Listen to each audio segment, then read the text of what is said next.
귀한 찬양 감사드립니다.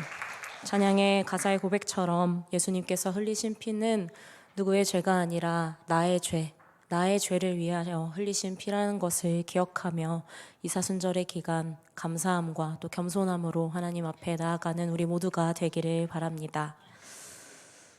우리를 아낌없이 사랑하시는 하나님의 평화가 오늘 종려주일 함께 모여 예배하는 우리 모두에게 있기를 빕니다. 아시다시피 오늘은 종려주일입니다. 예수님께서 십자가에 달리시기 전 예루살렘에 새끼 나귀를 타고 들어가실 때에 무리들은 예수님을 따르며 자신의 겉옷을 길에 펴고 나뭇가지를 깔고 호산나 다윗의 자손이여 어서 오소서라고 외치며 예수님이 들어가시는 길을 환영했습니다. 고대 근동 사회에서 이 겉옷은 몸에 걸치는 것 이상의 의미를 가졌습니다. 낮에는 뜨거운 햇빛을 가려주고 밤에는 추위를 막아주는 이불이 되기도 하고 때로는 전 재산과도 같은 필수품, 생존의 필수품이 이 겉옷이었습니다. 출애굽기 22장 26절을 보면 이 옷이 얼마나 소중한 것이었는지 알 수 있는데요. 이웃의 옷을 전당 잡았을 경우에는 해가 지기 전에 그것을 다시 이웃에게 돌려주라는 말씀이 있습니다. 전당은 어떤 물건을 담보로 돈을 빌려주는 것이죠. 그런데 그 빌리러 온 사람이 자신의 입을 옷을 담보로 한다는 것은 그만큼 가진 것에 여유가 없는 사정이 딱한 이웃일 것입니다. 얼마나 어려우면 입고 있던 옷을 담보로 하겠습니까? 그 옷이 없으면 이웃은 추위에 떨게 될 테니 옷을 전당 잡았을 경우에는 사정을 딱하게 여겨서 해가 져서 추워지기 전에 다시 돌려주라는 것이죠. 이처럼 겉옷은 아주 소중한 물건이었습니다. 그 소중한 겉옷을 벗어서 흙먼지가 날리는 길바닥에 깐다는 것은 왕에 대한 최고의 존경과 순복 그리고 전적인 헌신을 의미했습니다. 열왕기하 9장 13절 말씀에 예후가 이스라엘의 왕으로 기름 부음 받았을 때 무리들이 자기들의 겉옷을 벗어서 섬돌 위 곧 예후의 발 아래 깔고 나팔을 불면서 예후는 왕이다 라고 외친 기록이 있습니다. 무리들은 지금 자신들의 왕으로 오시는 예수님께 나의 생명과 나의 소유, 나의 모든 권리를 당신의 발 아래 내려놓습니다. 예수님이 우리의 진정한 왕이십니다 라는 고백으로 자신의 옷을 벗어서 예수님을 환영하고 있는 것입니다. 그들은 또한 나뭇가지를 깔았습니다. 요한복음에는 이 나뭇가지가 종려나무가지라고 구체적으로 기록하고 있는데요. 종려나무가지는 승리와 평화를 상징합니다. 당시 유대 사회에서 종려나무가지는 전쟁에서 승리하고 돌아오는 장군이나 왕을 환영할 때 흔드는 승리와 기쁨의 상징이었습니다. 무리들은 그 승리의 상징인 나뭇가지를 바닥에 깔고 또 흔들기도 하면서 호산나 하고 외칩니다. 아침에 목사님께서도 말씀하셨지만 이 호산나의 뜻이 무엇입니까? 여러분. 네, 이제 구원하소서라는 뜻입니다.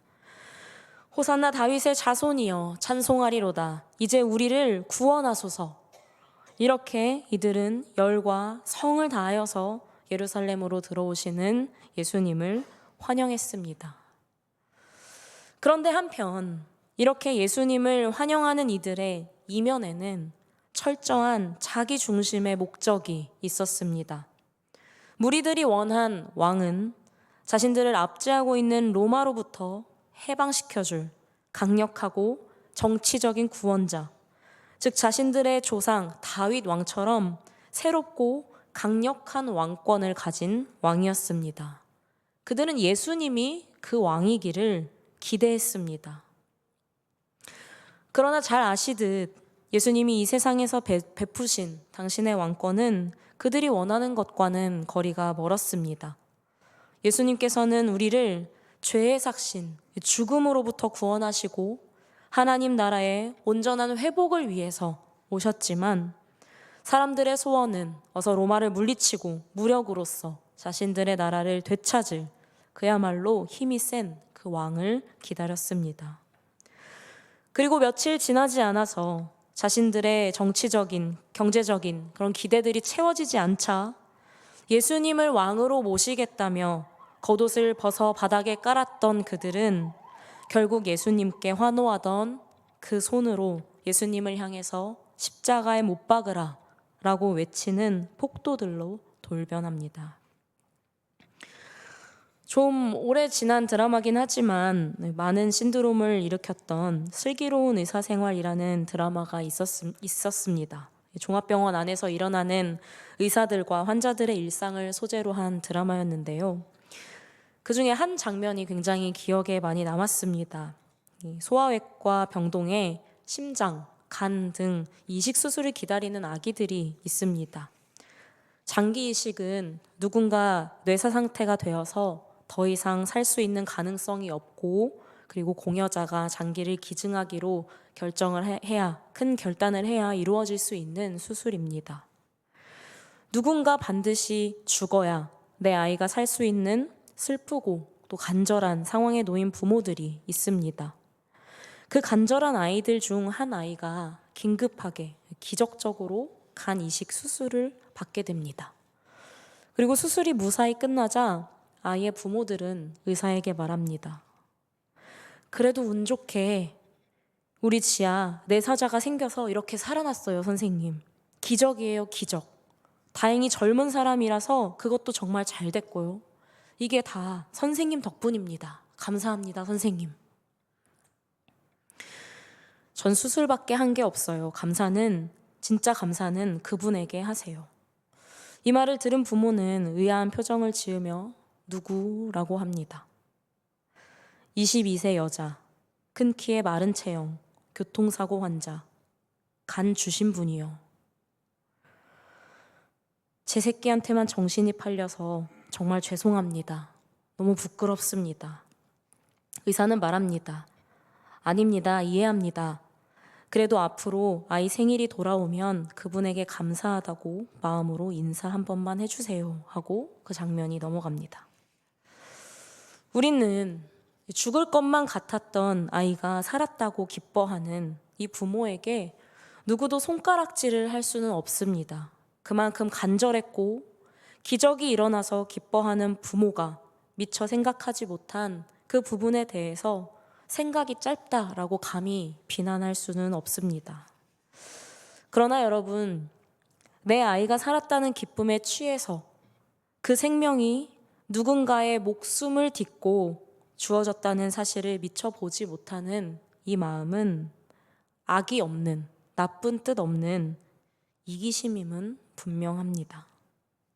이 악이 없는 이기심의 모습이 오늘 이 사순절의 여정을 지나는 우리의 모습은 아닐지 한번 돌아보기를 원합니다. 우리의 연약함은 이처럼 두 가지 얼굴을 가지고 있습니다. 하나는 내 삶의 고통을 해결해 달라고 메시아를 부르짖는 간절함이라는 얼굴이고, 다른 하나는 나의 안위와 평안에 취해서 누군가의 희생과 또 그의 자리를 보지 못하는 무심함, 이기심이라는 얼굴입니다. 우리는 우리 일상이 평화롭기를, 평안하기를, 어려운 일이 생겼을 때는 속히 빠져나갈 기회를 주시기를, 여기서 우리를 건져주시기를 간절히 기도합니다. 실제로 무탈하거나 어려운 일을 극복했을 때에 감사기도를 하기도 합니다. 물론 감사기도를 잠깐 잊는 괘씸한 순간도 있지만 열심히 간구했던 어떤 상황에 있어서 감사는 그래도 양심상 잘하는 편인 것 같습니다. 그러나 근본적으로 우리는 매우 빈번하게, 너무나 자주 우리의 생명과 영혼의 구원이 누구의 피 흘림과 희생 위에서 이루어진 것인지 까맣게 잊어버리곤 합니다. 나아가서 나의 무탈한 일상이 사실은 누군가의 자리를 빼앗고 있는 것일 수도 있다는 사실을 생각하지 못하고 그것이 그저 나의 운이나 기적 아니면 노력에 대한 당연한 대가라고 착각하는 어리석음을 범하기도 합니다. 오늘 우리가 함께 읽은 마태복음 21장의 예루살렘 거리의 사람들은 예수님이 등장하실 때는 간절한 마음으로 자신의 가장 소중한 겉옷을 벗어 길에 깔기도 하고 나뭇가지를 흔들며 내 삶의 팍팍한 문제들을 당장 해결해 줄 힘있는 메시아의 등장에 열광했습니다. 하지만 정작 그들은 자신들이 환호하면서 맞이하는 그 예수님, 사람들이 말하는 예수님 말고, 내가 기대하는 예수님 말고 예수님 자신이 드러내시는 당신은 과연 어떤 분이시며 지금 무엇을 위한 죽음의 길로 향해 걸어가고 계신지는 전혀 알지 못했고 알려고 하지도 않았습니다. 내 삶의 자리, 내 안위에만 정신이 팔려서 그동안 무리들 속에서 여기저기 다니시며 눈먼 자의 눈을 뜨게 하시고 병든 자를 고치시고 메인 자를 놓이게 하신 하나님 나라의 비밀을 알려주신 선생님, 친구, 선지자의 고통을 보지 못했던 무리들. 그 모순투성이 군중이 바로 여기 있는 우리 모두의 뼈아픈 자화상인 것입니다. 그러나 여러분, 오늘 말씀이 우리에게 가르쳐 주시는 은혜는 여기에 있습니다. 며칠 뒤면 벗었던 겉옷을 다시 걸쳐 입고 자신을 십자가에 못 박으라고 외치며 돌변할 그들의 얄팍한 속내를 다 아시고도 예수님께서는 그 이기적인 군중들 사이를 지나서 묵묵히 자신의 길을 걸어가셨다는 사실입니다. 그리고 끝까지 당신의 할 일을 하십니다. 예수님께서 예루살렘에 들어가서 가장 먼저 하신 일은 오늘 본문에서 읽은 성전 정화입니다. 좀처럼 화내지 않으시는 예수님께서 오늘 이 뒤집어 엎으시면서까지 화를 내십니다. 여러분, 왜일까요? 예수님 왜 이렇게까지 화가 나셨을까요? 성전이 장사하는 이들로 가득해서였을까요? 성전을 더럽혀서였을까요? 먼저 오늘 예수님께서 이렇게 화내시는 장소가 성전에서 어떤 장소였는지를 한번 봐야 합니다. 유대 역사학자 요세푸스의 기록이나 당시 성전의 관습에 따르면 환전상이나 재물 판매와 같은 그런 활동들은 성전의 외부가 아니라 성전 내부의 뜰에서 이루어졌다고 합니다. 그곳의 이름은 이방인의 뜰인데요. 이방인의 뜰은 유대인이 아닌 사람들, 이방인들도 하나님께 나아올 수 있도록 허락된 유일한 공간이었습니다. 당시 예루살렘 성전은 철저하게 구분이 되어 있었습니다. 성전 바깥에서부터 안쪽까지, 바깥에는 이방인의 뜰, 그 다음에 여인의 뜰, 이스라엘 남자의 뜰, 제사장의 뜰, 그리고 가장 거룩한 지성소로 이어졌습니다. 안쪽으로 들어갈수록 거룩함이 강조되고 들어갈 수 있는 권한이 있는 사람은 점점 줄어듭니다. 신분에 따라서 들어갈 수 있는 곳이 제한되는데 이곳을 넘으면 사형을 당할 수도 있었습니다. 경고문에는 이방인은 이 난간 안으로 들어올 수 없다. 이를 어길 경우 죽음에 대한 책임은 본인에게 있다라고 쓰여 있었다고 합니다. 그러니까 이 경계는 단순한 어떤 종교의 규칙이 아니라 정말 목숨을 걸어야 하는 경계선이었던 것입니다. 이 경계선의 제일 바깥인 성전문 바로 앞에 이방인의 뜰이 있었습니다. 이곳엔 어떤 사람들이 올까요? 혈통상 유대인은 아니지만 하나님을 알고 싶고 하나님께 예배하고 싶은 이들이 자신들이 유일하게 들어갈 수 있는 이곳을 찾았습니다. 그래서 이곳은 만민이 기도하는 집, 유대인만이 아니라 모든 민족, 모든 사람이 기도하는 집이었던 것입니다. 예수님은 단순히 장사하는 사람들을 보고 화내신 게 아닙니다.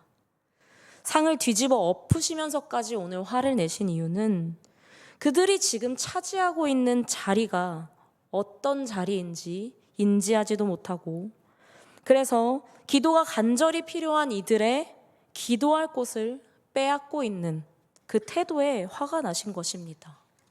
다시 말해서 예수님께서 화가 나신 이유는 장사에서가 아니라 누구의 자리를 빼앗았느냐 때문입니다. 12절 말씀에서 예수님은 비둘기 파는 사람들의 의자를 엎으셨습니다. 비둘기는 가장 가난한 사람들이 드리는 제물이었습니다. 부자들은 커다란 소를 제물로 바쳤고 그 중간 사람들은 양을 바쳤습니다. 여러분, 그 외국어 시험이나 자격증 시험 같은 걸 보러 가면 보통 이제 학교에서 많이 하는데 정답을 체크하기 위해서 사인펜이 준비물인 경우가 있습니다. 미리 챙겨가야 되는데 못 챙긴 사람들에게, 급한 상황 사람들에게 팔기 위해서 시험장 앞에서 사인펜을 파는 사람들이 있습니다. 문방구에서 사면 300원이면 사는데 앞에서 사면 부르는 게 값이어서 1,000원, 2,000원에 팔기도 합니다. 예수님이 거기 계셨다면 2,000원에 화를 내지는 않으셨겠죠. 그런데 만약 이게 10,000원, 20,000원이면요. 정말 중요한 일을 앞둔 이 학생의 간절함을 이용해서 선택권 없는 소비를 하게 한다면요. 이야기가 달라집니다. 가장 가난한 이들이 바치는 재물인 이 비둘기를 비싸게 팔고 선택권 없이 사게 만들고 종교적으로 강요하는 행위. 오늘 말씀의 장면은 거래가 아니라 가난한 사람들에 대한 착취를 하고 있던 당시의 상황을 고발하는 말씀입니다. 예수님께서 성전에 들어가셔서 이들을 내쫓으신 이 사건은 단순히 성전을 깨끗하게 청소하신 것을 말하지 않습니다. 가난하고 소외된 이들, 이방인들이 하나님께 나아갈 유일한 자리마저 빼앗아버린 종교의 무정함과 폭력을 들추고 예배를 방해하는 권력의 구조를 무너뜨리는 사건이었습니다. 나아가서 누구든지 하나님께 나아갈 수 있는 그 길을 다시 열어주시는 그런 사건이었습니다. 무리가 예수님을 그들이 기대했던 왕으로 받아들이고 환영한 그날, 예수님께서는 당신이 어떤 왕이신지, 당신의 나라가 어떤 나라인지를 이 일을 통해서 드러내신 것입니다. 우리는 여기서 안타까운 모순을 발견합니다. 이 성전 문 밖에서는 내 삶의 팍팍한 문제를 해결해달라고 겉옷을 깔며 호산나를 외치던 간절한 무리들은 정작 성전 안 이방인의 뜰에서 가장 취약한 이들의 자리가 무참히 빼앗기고 있는 현실 앞에서는 놀랍도록 무감각했다는 것입니다. 그들의 시선은 온통 나를 괴롭히는, 나의 권리를 빼앗는 외부의 적에게만 쏠려 있었지, 정작 자신들 안에서 벌어지고 있는 약자들에 대한 구조적인 폭력에는 무감각했습니다. 내 삶의 문제가 가장 컸기 때문에 성전 안에서 벌어지는 부조리에는 눈을 감았던 것입니다. 오늘날 우리의 삶은 어떠합니까? 굳이 사회의 구조적인 악까지 이야기하지 않더라도 우리가 발딛고 살아가는 일상 속에는 수많은 이방인의 뜰이 존재합니다. 치열한 경쟁 사회에서 나의 생존, 내 자녀의 성공, 우리 가정의 평안을 위해서 우리는 주님께 간절히 매달립니다. 그러나 때로는 그 간절함에 취해서 나의 무탈한 일상이 누군가의 희생을 딛고 서 있는 것은 아닌지, 나의 편안함, 나의 편리함이 누군가의 자리를 밀어내고 있는 것은 아닌지 돌아보지 못할 때가 너무나 많습니다. 나의 평안을 지키기 위해서 하나님을 붙잡는 그 간절함과 그 안위를 누리느라 타인의 눈물을 보지 못하는 무심함. 우리는 스스로의 힘으로는 이 이기심의 사슬을 결코 끊어낼 수 없는 연약한 존재들입니다. 그러나 여러분, 예수님께서는 이 해결할 수 없는 깊은 모순과 연약함 가운데로 들어오셨습니다. 예수님은 우리의 그 이기적인 목적이 담긴 겉옷 위를 묵묵히 지나가시며 우리를 정죄하지 않으셨습니다. 이래놓고 이따가 다 배신할 거지? 라고 하지 않으셨습니다.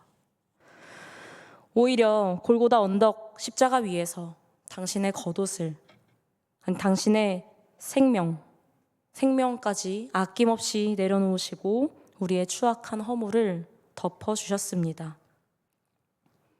타인을 짓밟고 일어서는 이기심의 사슬을 끊어내시고 기꺼이 자신을 내어주는 그 진짜 사랑을 예수님께서 우리에게 보여주셨습니다. 청년회에서 사순절 기간 동안 묵상집 한 권을 정해서 같이 필사도 하고 또 묵상 내용을 나누는 모임을 갖고 있는데요. 오늘 말씀을 준비하면서 한 청년의 이야기를 나누고 싶었습니다. 동의를 받진 않았는데, 추운 겨울날 길을 가는데 할머니 한 분이 수건으로 얼굴만 가린 채 추위에 떨고 계신 것을 보고 겉옷을 선물해 드렸다는 그런 내용이었습니다. 덧붙여서 기쁜 마음으로 했다기보다는 마음 한쪽이 걸려서 그렇게 했다고 하는데, 솔직히 저는 놀랐습니다. 마음에 걸려도 그냥 지나가는 사람들이 대부분일 텐데 그 마음을 무시하지 않고 나에게도 소중한 옷가지를 베푼 그 선행을 하나님께서 참 기쁘게 받으시고 또 고마워하셨을 것 같다라는 생각이 들더라고요.